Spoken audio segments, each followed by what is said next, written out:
Good evening, ladies and gentlemen. My name's Carl, and welcome to Kerbal Space Program. The idea of this video series will basically be following the community stock game we have running on the forums now. It was set up yesterday, and I had a look at it and thought it'd be quite fun to have a go. And I'd been looking for an idea for a YouTube series for a while, so I thought this would be a good starter. So the basic idea is that you download the community save, which is uploaded by every previous player after their turn. If you don't upload it, then well, you basically forfeit your turn and the next person takes it for you. But your save's uploaded just using things like MediaFire. You just send it to the guy who owns the thread, and I will put a link in the description if any of you want to try it out. The basic rules is you can only use stock ships, so there's no mods allowed. Plugins I wouldn't strictly say would probably be allowed either, but I would just check with the guy who's running the thread to see if you're allowed to have them on your save. But I've got a completely vanilla save here going on, and the idea is that you post on the forums an idea of the mission that you're going to fly, and just ask to be booked in for the next slot. The slots last for 24 hours, and in that time you have 24 hours to download the save, fly the mission, build your rocket or use someone else's rocket, fly the mission, and then upload the save to MediaFire and then send it back for someone else to use next time. A full list of rules are on the forums. I'm not going to go into great detail here. I don't know if this video is going to last 2 or 3 videos because I don't have a full YouTube account. I've had the account for about a year. I don't know how long that videos I'm allowed to upload nowadays. But basically, I decided to go for a historical style mission, essentially. Essentially, I'm following in history's footsteps. I mean, I didn't know I was going to get the first slot, but I did, luckily, and the idea is that we're going to follow the footsteps of Alan B. Shepard today.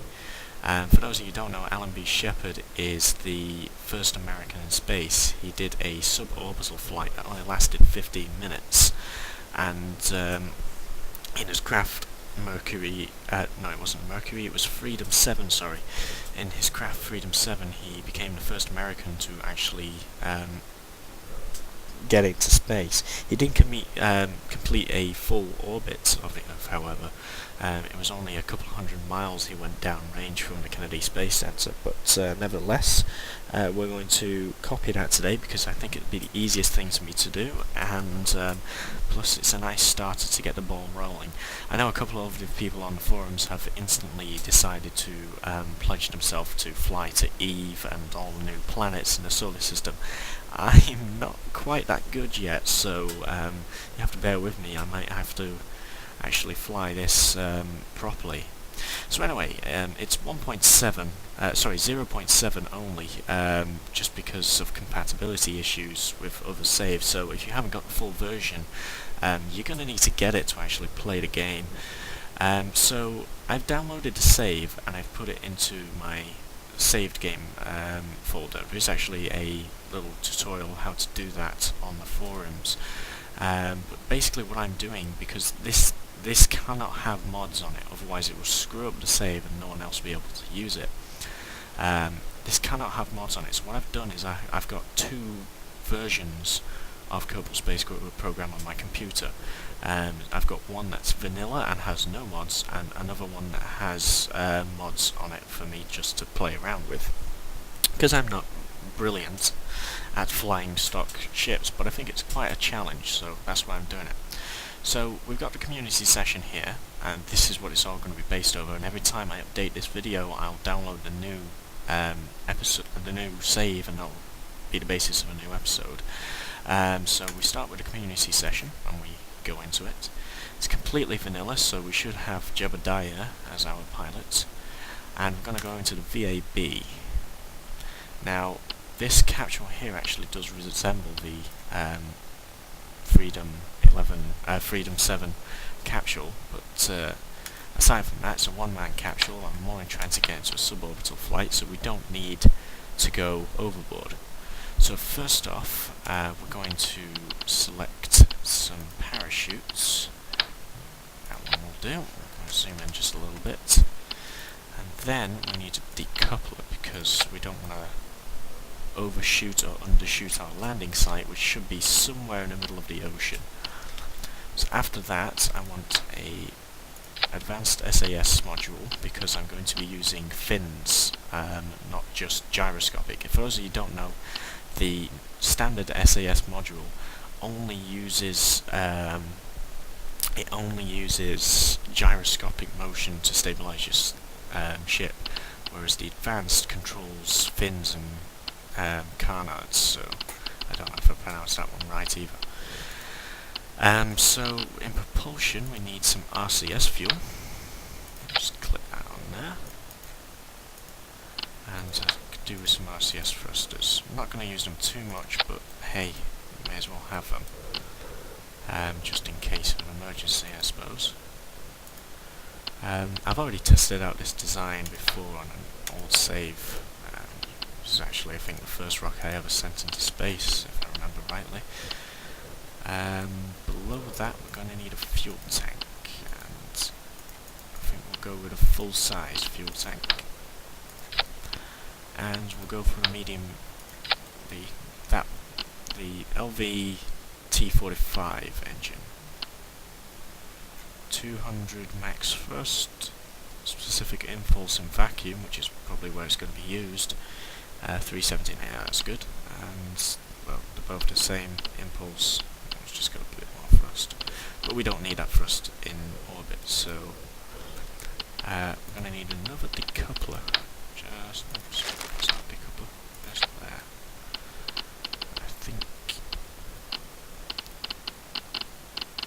Just give me a second. I'm not actually quite used to where everything is on this because I've only been playing the game for about a month or so.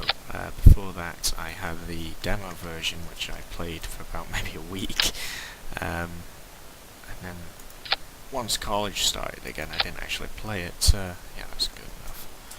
Okay, probably explains why I'm so terrible at the game, to be honest. Now I want 3 of these fuel tanks because we need the power and the fuel to get us into get us some altitude, so that this engine can actually propel us into the ballistic arc. So this stage is going to be the takeoff stage, which will take us off the launch pad and up to an altitude, which pushes our apoapsis up to a reasonable height. And then this stage will be the directional stage, which will actually propel us into a suborbital flight. So the idea is that once this stage separates, this stage lights, and then we begin our gravity turn. So I'm going to put the big engine on that one. I also want to use Separatrons because I think they're a really cool addition, but 3 is a bit excessive, I think, so I think we'll go with 2. Just fit them on the side here and press A to angle them that way. I think we'll do the same for this, for the capsule. Yeah, that looks good. So, I want some good control on this ship, so what I'm going to do is I'm going to go to winglets, and we will have 4 down here. No, we'll go for 3. Think of weight commitments. So we'll go for 3 down there. Bring it up a little bit.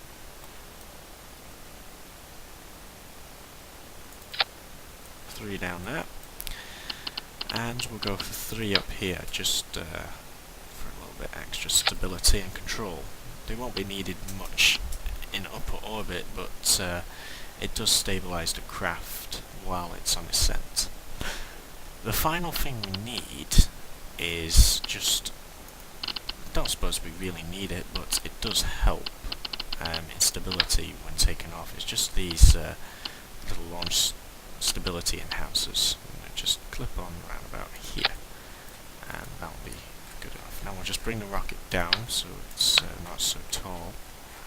Down a little bit more, I think.